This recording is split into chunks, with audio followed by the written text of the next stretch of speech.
Soy abogada, estoy especializada en Derecho Empresario y nace Desarrollo Empresarial para atención específicamente a pymes en materia preventiva, ¿sí? La demanda fue materia preventiva, pero en el caminar de la cuestión, esto fue principio de año 2017, en el caminar me he encontrado con distintas situaciones y me he encontrado con el hueso y con el núcleo de lo que vive una pyme, una empresa familiar.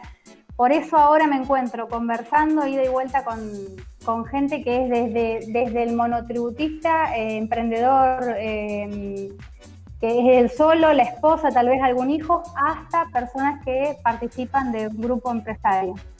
Los problemas son de distinto tenor, pero atravesados por las mismas situaciones, cuestiones laborales, cuestiones tributarias, dependiendo del rubro, obviamente el golpe a la facturación. Y lo que por ahí transmito siempre a la persona con la que converso es esto, es entender que en realidad hay otra mirada para ejercer el derecho, que es ponerlo al servicio de la pyme, es decir, no pensar en el derecho y en el abogado en el momento del conflicto, del problema, cuando ya se me viene una demanda, sino muchísimo tiempo antes en la historia, y es una cuestión estratégica para el negocio.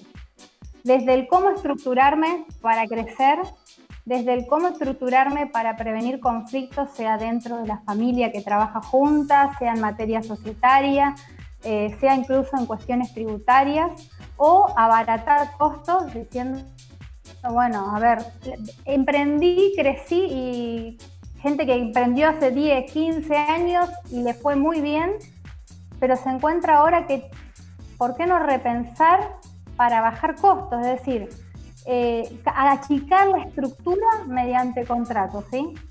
Yo siempre le digo que mi trabajo es hacer una ingeniería jurídica o un traje a medida para cada emprendedor, para cada comerciante. Por eso decía hoy, esto va desde la persona que tiene un local hasta la persona que participa en grupos empresarios, gente que importa, que exporta.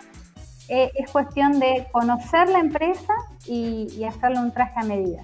Yo, desde mi perspectiva y de lo que converso con gente de todos lados, desde Santa Fe capital hasta, te digo, hasta Paraguay, porque viví un tiempo allá y tengo muchos amigos, tengo gente allá, gente que tiene también empresa, gente que tiene empresa en el interior de la provincia, y es hablar, nos vamos conversando, tomando el termómetro, cómo está cada lugar, pero también cada rubro, ¿no? No es lo mismo hablar de una empresa alimenticia o de una empresa dentro de los alimentos, un resto gastronómico, que hablar de alguien que hace fármacos, que hablar de alguien que tiene campo.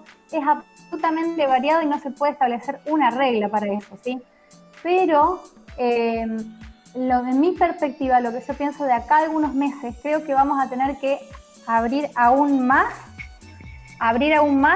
y lo digo en primera persona, la cabeza en materia de negocios, ¿sí? Lo que creímos, hasta acá llegamos y llegamos muy bien, ¿sí?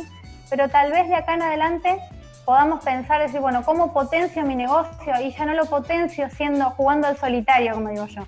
Tal vez tenga que buscar, bueno, a ver, yo fabrico esto, ¿quién tiene este canal ya armado en otra provincia, en otro lugar, en otro país? ¿Por qué no? Entonces, es decir, empezar a decir, ¿cómo puedo crecer sin pensar específicamente, bueno, crecer es igual a tomar un crédito, sino que pensarlo desde la estrategia, desde los contratos de distribución, es decir, bueno, a ver, abriré agencias, abriré franquicias, me asociaré no en un formato de sociedad, sino con algún contrato, con alguna persona que la tenga clara en mi rubro, que nos podamos complementar, que él vende celulares y yo vendo fundas para celulares, por decirlo. Exacto. Es empezar a caminar y a desandar tal vez un camino ya andado, ¿sí? Gracias a Dios el Código Nuevo nos prevé formas jurídicas, las prevé por un lado y por el otro lado las avala y las habilita a formas jurídicas que no necesariamente te convierten en un socio como la gente piensa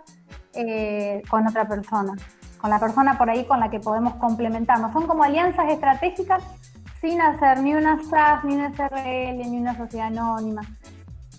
Tiro por tirar, desde los contratos asociativos en sí mismos hasta fideicomisos, ¿sí? Es variadísima la cuestión.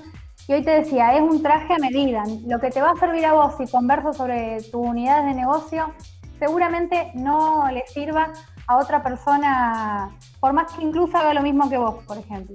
Siempre le digo a la gente, la famosa frase de es mejor prevenir que curar, en realidad es más ventajoso y más barato prevenir que litigar o ir a juicio, eso es lo que digo. Soy un poco, es romper la cabeza, el abogado es un abogado bueno, un abogado blanco, digamos, no es por nada los colegas, digamos, pero no soy el abogado que vos vas a llamar cuando te caiga la demanda. La idea es haber trabajado preventivamente para estar preparado para ese momento.